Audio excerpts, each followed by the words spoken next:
My prediction is the market's going to be, the increase in the interest rates. I'm going to say it's going to.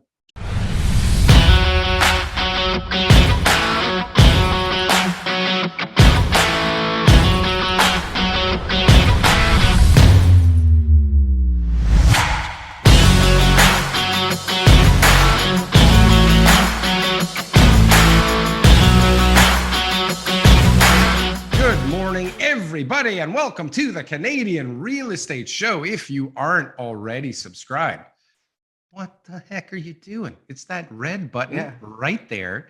You're in like 4 minutes already. You haven't subscribed? What are you thinking? Press it. Press it. No, I got showings today. I got lots of showings today, actually.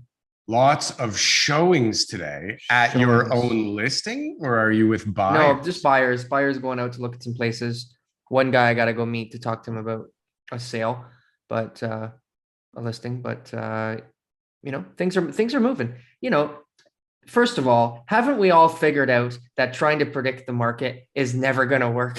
Have we not learned anything over the last 2 years? Like, Tell is everyone me, TK, just like, is it Groundhog Day? But what would the point of us be if not to try and figure out what's going to happen next in the real estate market? Why the fuck does anybody else even care to listen to this? Everybody wants to know. Like, as if the Canadian Real Estate Show has got some sort of inside information on the future. No, right? But what we do have and what we are not afraid to share is opinions. We have opinions and we are not afraid to state them. While I'm pointing at the camera. We'll put it all on the line, right? Put it all on the line. Look, I'm not afraid to look like an idiot on YouTube to 4 people. Are you? No, not at all. No. I look like a bigger idiot to more people than that every day. So why? Because you're on the show with me. No, I'm just driving the car, down the highway in the wrong lane or something, So TK. No big deal. Because you're so distracted working on all these showings. So hold on a sec. If I were to look at the articles that are out lately, and if I were to get entwined in Twitter, I would think that things are really like cooling down and softening out there considerably. And not in a way where like prices have come down and like it's like really scary, but like most realtors are like, and they're not wrong. I mean, if we go from 30 showings a day to like maybe none, I mean, that's concerning. You may still sell the house. But that's where the disconnect is people are taking activity. They're taking the stats from, like I did with Broker Bay. They're taking the information on how many showings and offers and phone calls and sign calls and all that kind of stuff are happening. And they're saying, well, this means that the market's changed. Okay, so let's look at the deal this week. So the deal this week was listed at $1.4 million. It was a town and unit town in Roncesvalles. I put it up on the 15th of March, offer date on the 22nd, one week. Okay. Typical. Total number of showings, 28. Not a lot, right? 3 per day by my math. Is that wrong? No, 4 per day? 4 per day. 4 per day by my math. Not a lot, right? How many offers? 2. 4. 4. That's double what I said, TK. Right? That's a really good percentage, right? Like you're starting to get into, a high percentage of offers. So tell me though, those 4 offers, like if you were to look at offers 6 weeks ago, like how would they compare these 4? Are they all like way above? So first of all, it's sold for 500,000 over asking, even with only 4 offers. Was that the pricing strategy this time, or were you a little more cautious considering what people are saying and doing? Like people are re-strategizing. I priced it based off of what was available. There was another one that was detached at 1.5 that had been sitting on the market for months. There was another one at 1,450,000 that was a better house. So I said, we need to go on at 1.4 so that nobody feels that they are able to get a better deal anywhere else. So we went on at 1.4. We were the best deal in all of Roncesvalles. And where did you actually think it was going to go to? I would have said somewhere in the ballpark of 1.7. And it went 1.9 something? 1.9, yeah. Wow. And this is Roncesvalles. Okay, so Roncesvalles is basically like downtown Toronto. It's not quite downtown core, but it's downtown. It's hip. It's cool. Yep. It's Was cool. it a nice This is like place? a walk to Ronci. No, needed all the renovations you could think of. And unit town. 1.9 and Then- somebody was then- gonna have to put in money. Yeah, big time. And then 2 doors down, a detached was listed for $1,975,000 with an offer date. And So I think this helped people kind of go, oh wow, like there's detached on the street that this could sell for way over asking. It was listed at 1,975. It only sold for 2.1. It was like a wider lot, detached in better condition. so, but that's how much they're gonna have to end up at least in on the other one. Like they're gonna spend I know. 200 grand to do I know the my guys, reno. my guys did really well. And then the neighbor put up a coming soon sign directly next door to the one that I sold. So they're ready, they're hot to try it. And then another guy on the street called us to say, hey, let's meet this week because we're interested too. So definitely there is some activity out there, right? And there's definitely some reasons to sell your property, and there's definitely good reasons to be out there buying. I'm seeing deals out there. Like I'm seeing deals happen that wouldn't have happened because what was the one I looked at this morning? The one I looked at this morning was in my neighborhood in Scarborough, and it was 1.8, I believe it was. And it sold for like 100 grand over asking on a really nice big house on a really nice lot, but it sold March 22nd, right? So you're in the week after, but most of the showings are happening during March break, right? I know the numbers. I know what's going on out there. If sellers are motivated, they're just going to sell their property, right? But I think that they left money on the table, to be honest with you. At 1.8. These houses that like at least 1.9. I mean, at least not a major difference, but at least 1.9 for a house on that street of that size, right? You think people are leaving money on the table now? It's like I 2 think weeks people have ago, been- it was bananas. People have been leaving money on the table for the last 2 years. It's crazy. Leaving money on the table for the last 2 years. When they're selling, yeah, people honestly, what people are What? is our guest in the waiting room or no? No. What people is ye talking about, TK? people are selling their homes for less money than they could have for a long time in this market. This is actually the riskiest market to sell in. It has been for the last 2 years. First of all, one, let's just state the obvious. If you just waited 2 weeks, you would have got more money for your house. Right? At any point in the last 2 years, you just wait another month and you would have got more money. And not like You left- no money. Like if you wait a month, Yeah. it's like 3.5%. And you know, if your house is that's- the average GTA single 2 million, 3% Yeah. on 2 million, you're making some dough. Yeah, the guys who sold in December could have sold at the end of January, like a few weeks later, you know? So that was the first one. Second one is all these bully offers and coming soon signs and exclusive listings and selling it to your neighbor or your family member because you think that you're going to get a better deal. That's another way that people leave a lot of money on the table. So you think when we bought our house and we went from like, we're not taking bully offers to all of a sudden, hey guys, they're taking another bully offer. We better put something in. Like, do you think that if they waited to hold back, we would have had maybe I would have known one? Maybe. I think if the agent, put it this way, if you guys didn't exist or if you weren't ready to make that offer yet, right? And they went with that other offer because obviously it was lower than what you paid because that's why they went with yours. Then they would have left money on the table because they didn't wait till the offer date. You mean they didn't go with our offer because it was from me? It was the price. I think it was the condition on leaving the patio furniture. I think they wanted the patio furniture to have a really good home. Yeah, you know what? Right? So this is funny because I thought it was like a huge score to get the patio furniture, and I thought it was huge that I got them to throw in the TVs, right? Yeah. Well, unfortunately, it turns out that all of the furniture is peeling and rusty, and the TV, one of them, does not work so well. 0 to hero, back to 0. It always works out that way. Oh my God. Our guest is here and he is ready to go. We're going to bring him in.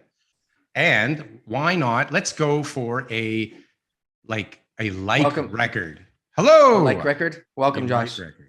Josh. Hey, how are you guys? Matthew. Great. Hello. Fantastic. Thanks for joining us today. I'm not as good as TK, but I'm doing okay. he's great. He's great. He's great. He's great. He's great. He's great. He's great. He's great. He's Glad you're great. doing well, Daryl. I am fantastic. Josh, I don't know if you checked out the show at all, or if you have any experience doing podcasts or anything like that, but we're bringing you on today. You've got some experience in the real estate world, what people own and what they do with their homes. So we want to talk to you about that, but we're also super laid back. We're not looking for a technical show. We're looking for just good conversation today so that people out there are listening and that they're all going to be happy that they tuned in. I'm going to give you a brief little intro. So Josh is from OnHive, the custom smart home and business automation. They install affordable smart home systems for security, network, climate, lighting, home theater, digital audio, and more. Well, the name OnHive, like, what does that even mean? Well, I guess in some ways it came about, I guess we're thinking about nature, what nature builds houses. So bee generally builds infrastructures, bees. And that's a hive. A hive is a connected network because each honeycomb has pathways that you could get to different parts of the hive. And the on part comes like online. So on hive, we put infrastructures, houses, and commercial businesses into the digital age. People watch this show and they don't even know what they're getting into half the time. Yeah. Right. See, you got to be really and then you have companies like Canadian Tire. Like, who goes there for tires? It doesn't matter. Yeah, exactly. Name doesn't matter. It's all about the service. Anyway, so you do smart home technology, and I guess that must be booming right now. Would it be, or is it? What's going on in that space? Yeah, it's been booming. To your point, Daryl, it's been booming at a really impressive pace. To be honest. I think 2022, they forecast like the market in North America to be about 3.3 billion. And then, it's probably compound annual growth rate is going to be around 25%. Also, 2020 with COVID and like working from home trend, we saw a huge uptake on network infrastructure. And it just became very obvious to architects speccing projects and builders and interior designers that as part of their package, not including automation would be a mistake. I think what made the big difference was the retrofitting with like Apple HomeKit and all that kind of stuff. I think that's what made the big jump, is because having your home already wired. I mean, most of our houses are not wired. So it's like, that's right. How is that ever going to work? But as soon as it became retrofitted and you could just basically make everything inside your house be automated, people were like, oh, this is cool. And then as people saw more, then they're like, oh, well, you can even do a better job if you wire it, and you can have even more connectivity if you do this from the beginning. And, some people would do it during major renos and stuff. But I think as a home builder, this should be like because I don't even know if they're wiring phones and cable anymore into houses, right? Like maybe some Ethernet lines, like dedicated Ethernet. Yeah, you put some Cat 6 or 7 or something, but like to do a phone or a cable line through a new home. They don't do that much. Yeah, they don't do much anymore. Yeah. I think it is though important for I guess all builders to consider, because I guess I keep in touch. Like I try to focus on research and like try to see where the market trend is going towards. And Wakefield Research came out recently with a study or a survey and a study that they found out that 86% of I guess millennials and Gen Zs would pay more for a property that already has smart home features built in. Yeah, it wouldn't be smart to like do a development without having those as options that you can add on. It's an incentive. And but that's do we on the build see side. Do we see it in new subdivisions and in condos? Like I know we may see little tiny things. I know a friend of mine did a development up in Collingwood, and one of their features was like smart technology, but I think maybe they had like a touchpad and like it would generally be like something simple, like it'd be like a Nest thermostat and a doorbell. Something simple like that, or but just roughing in the wiring. Just roughing in the wiring. When are we going to see the whole wall be a screen in every room of the house? And like, like how we picture Bill Gates' house. When is every room in every house going to just be a screen that you can manipulate and you can turn on and off the lights? And like, When are we going to see that future that we've seen in the movies? I guess when you're worth $1 billion, like it will probably be pretty, pretty That's possible. it. Daryl's getting close. Daryl's That's getting it. close. He's Tomorrow. working on a few Yeah. things. Oh, I got to wait he's till almost next there. week. So we can't really So- use this as an indicator of anything, can we? Like, this is not No. a leading or lagging indicator of anything. No. It's just people No. with disposable income. Yeah. Some Okay. agents have a tough time turning on and off the light Agents switches. are okay? lazy, So all right? like, Yeah. let's They're- not get crazy. Hey, let me Yeah. ask you a question. Like, Yeah. what percentage of your clientele are investors, like that are bought a rental property and brought you in to do some work? Yeah, so there's a good, I would probably say there's a good about 40% of those, like 40. Wow. Yeah, about 30. And what are they 40. putting in, like thermostats and doorbell cameras and that kind of stuff, right? Yeah, thermostats, doorbells, exterior cameras, Furnace some of them, monitors, any of them? Yeah, furnace monitors. Some of them are putting leak sensors, just because if they have like 3 split Or apartments. for the pressure and the water lines. What about Well, like no, yeah, just leaks happen. Like they don't want the leak propagating through like different floors. So if they have like a 3-plex with like 3 different apartments, they're Yep. trying to make sure that. But is this on the water line? Yeah, this is on the So water if the line. water pressure goes like in a way that it senses it's a Yeah. leak, it shuts off the main valve. Yeah, you can Yeah, have yeah, that, and you can Yeah. also have that's a shut-off valve, and then you can also have sensors like individual leak detectors Yeah. in different areas that you think are leak prone or potentially leak prone. So you'd have one in the bathroom, you'd have one close to a kitchen sink, stuff like that. What Or about water meter? Have you started to install those? Because landlords now what they're putting on is they're doing individualized water meter readers. And so when you have a triplex with only one city water meter, each fixture gets its own meter so that they can calculate it to bill the tenants. Do you guys do that? Yeah, we don't do that. That has to be done by. That's friggin' the cities. cool. Yeah. So do you think all these people moving outside for work from home with their tech and their Wi-Fi coverage and security and all that kind of stuff, do you think they're all making the right decision? Like there was an article about a week ago where realtors were noticing a trend of people buying these micro units back downtown. And they were saying that, everyone's just regretting their purchase outside. And like, I don't know where those guys are. They're not calling me. I don't have anybody moving back to the city here trying to buy a micro unit. Maybe it's happened a few times, but like, do you think that what's happened with everyone moving out of the city and flocking to all these small towns, is that here to stay? Yeah, I think it's Do you here think to the stay. Wi-Fi coverage is going to be enough for them? Yeah, I think in most areas, like the Wi-Fi coverage is really good. I mean, there's infrastructure, I think if there's a good amount of population density, there is infrastructure. Do we need infrastructure anymore? Don't we have satellite? No, definitely we need infrastructure. I think Do we need just especially Starlink satellites? Yeah, Starlink satellites is becoming more commonplace in in the northern territories. I should say north of GTA, not like Nunavut? Is that where you're talking? yeah, not Nunavut. No, but he's yeah, talking like Nunavut- Vaughn. No, Territories. no, Okay. I'm talking about Yeah. more like Aurelia and East beyond. Gwillimbury. Really? Yeah. The northern continent. All right. Yeah. I get it. But yeah, no, I think infrastructure is definitely going to be a huge aspect of it. Obviously upgrading to 5G, and they're going to bring that into the inner cities first, and then they're going to expand out.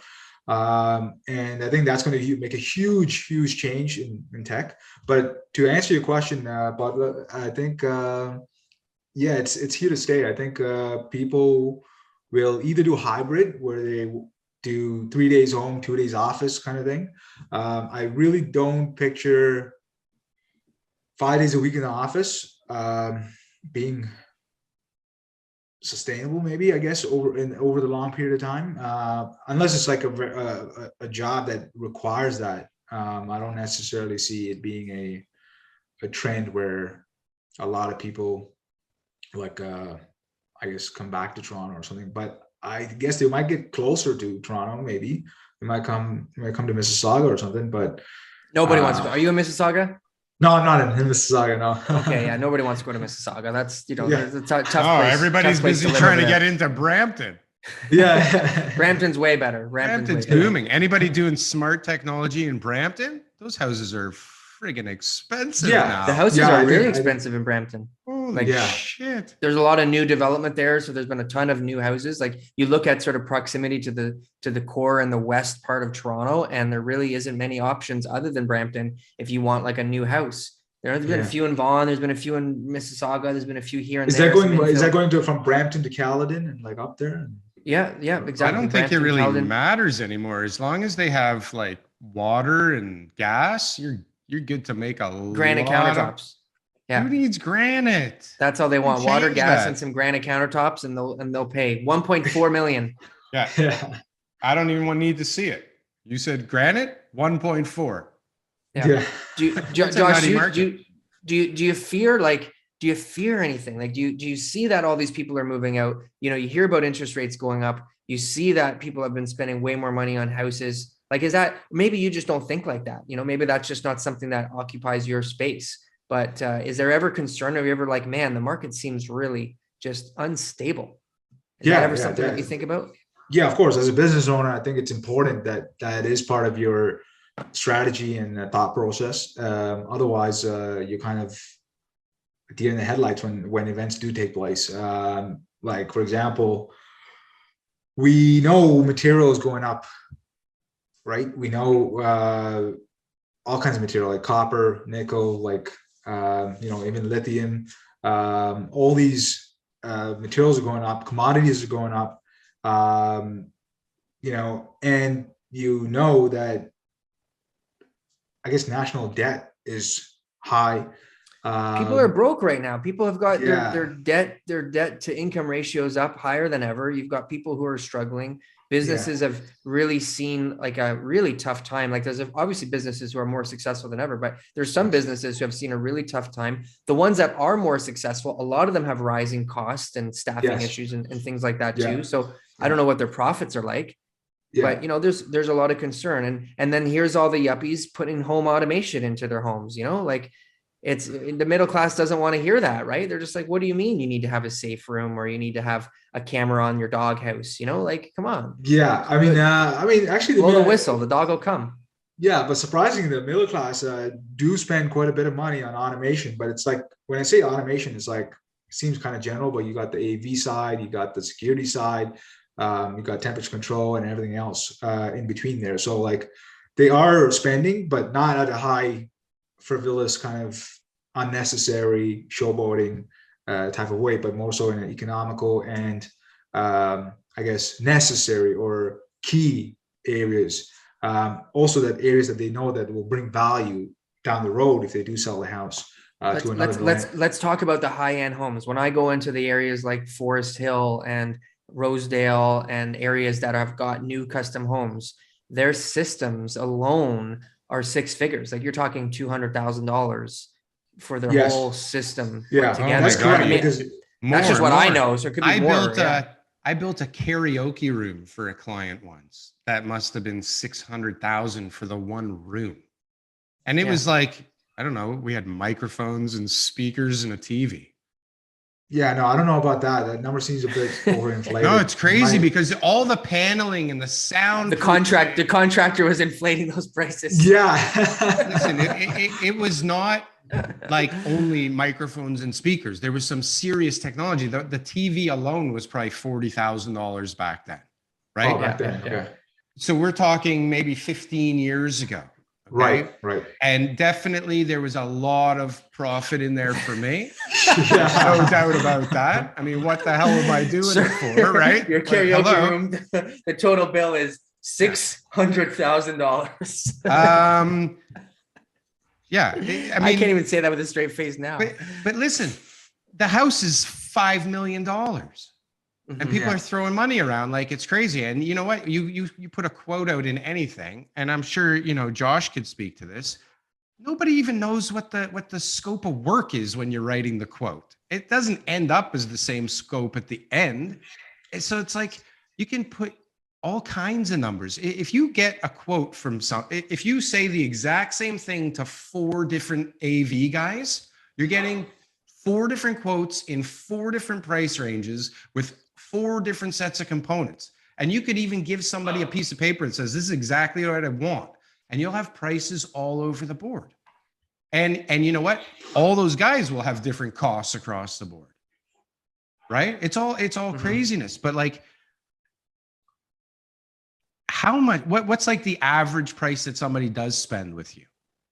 So really, like, okay, so it depends. Like, so there's different ways, right? Like, majority of the expenses come on like AV systems, right? And also the control system you use. So let's say you're, you know, you have 12 zones of audio. You want to build a home theater. You want to do lighting automation, and you want to do all these like features.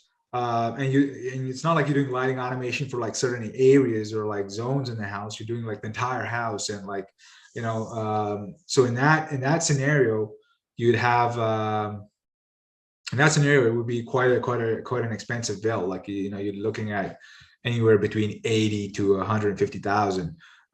Whereas, you know, you could do it anywhere like between 20 and 40,000, or 5 and 15,000. You know, if you had like 2 or 3 zones of audio, which for most houses, like under, I guess for houses under 3,000 square feet, like we have done projects that are like 15,000 and under, or we've done projects that are, you know, under 30,000, you know.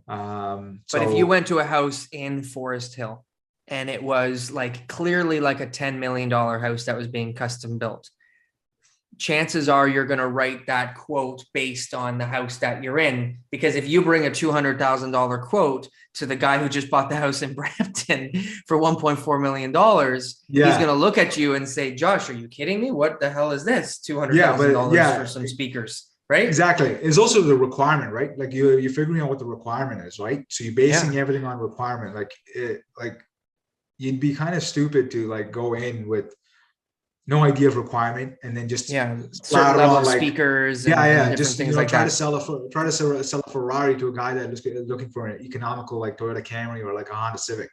And exactly. He's going to be looking at you like, wow, you're completely clueless. You know what I mean? So I think in my job, I get a bunch of people who can only afford the economical Toyota Corolla, but they want the Ferrari. That's my job. Right. Yeah, everybody I go out with is always thinking that the Ferrari is just around the corner. If they just if they go look at just one more property, maybe they'll find a seller who's willing to take less. Yeah. Right? But not yeah, the reality. at that point, you got to find like either manufacturers that kind of fit their budget, and then you got to be kind enough to like, or humble enough to like actually help them, like, you know, say, okay, listen, these are your limitations and this is what we can do. Let's work with what, like, you know, let's work with some of the key areas and like help you out and get this, at least, you know, get you a good network, get you some of the, you know, basic AV things that you would want, like, you know, your wants and nice to haves. What we need is government incentives. That's the answer, Darryl. Yeah. Okay.